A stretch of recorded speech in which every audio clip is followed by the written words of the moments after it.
Certains peuvent se demander si ce n'est pas, vous avez cité l'affaire Benalla et d'autres, certains peuvent se demander si ce n'est pas une manœuvre politique pour affaiblir l'exécutif, pour cibler le ministre de l'Intérieur, qui était, ou qui est toujours, on verra, l'un des éléments forts de ce gouvernement.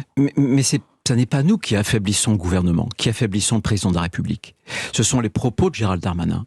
Pourquoi est-ce qu'ils sont faits ? Je l'ai dit tout à l'heure, il n'y a pas de mal, on peut se tromper, on peut faire des erreurs, il vaut mieux à ce moment-là les reconnaître. Et ça arrive à tout le monde. Mais selon vous, pourquoi ? Que veut-il couvrir ? Que veut-il cacher ? Que ne veut-il pas dénoncer ? Ça cache à la fois, je pense, une impuissance et une connivence. L'impuissance du règne de M. Macron a assuré en France l'ordre public. La question de la sécurité, les questions régaliennes, c'est l'angle mort du macronisme, puisqu'on est incapable de sanctionner les pilleurs, les casseurs, et on est incapable d'expulser aussi des étrangers en situation irrégulière. Il y a eu 81 interpellations, 3 détentions. Apparemment, pour vous, la réponse judiciaire n'est pas à la hauteur. Bien la sûr conclusion que non, pénale ne l'est pas. On est toujours dans le laxisme judiciaire et c'est pas avec M. Dupond-Moretti demain qu'on va en sortir, pas plus qu'on en avait sorti avec Mme Taubira ou avec Mme Belloubet. Donc, on a cette impuissance face au désordre public. Et il y a la connivence. Je pose une question, j'ai pas forcément la réponse, mais il est probable que M. Macron veuille ménager le vote mélenchoniste. Et la connivence dont je parle, c'est la connivence vis-à-vis de ces jeunes des quartiers à qui il faut surtout pas déplaire pour pas les provoquer, parce que on drague peut-être pour les législatives.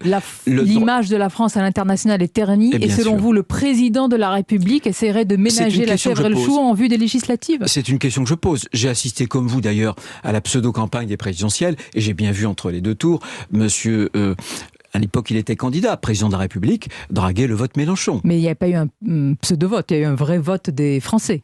Bien sûr, je parle simplement d'une technique électoraliste qui consiste à faire des clins d'œil appuyés à une clientèle électorale. Et vous pensez que c'est pour cela que le ministre de l'Intérieur ne dénonce pas la délinquance qui a eu lieu aux abords du Stade de France ? Parce qu'au point où nous en sommes, Monsieur Darmanin, dont le nez, comme disait un éditorialiste ce matin, ne cesse de s'allonger. Ça, c'est la une de Libération. Exactement, au fil des jours.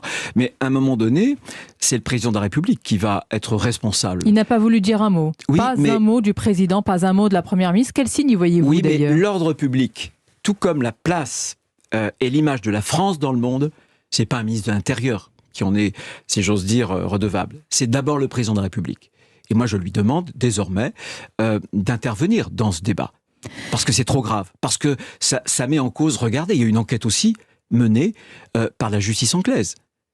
Est-ce que la France va se ridiculiser ?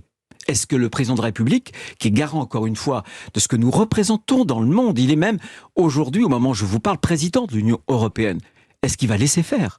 En tous les cas,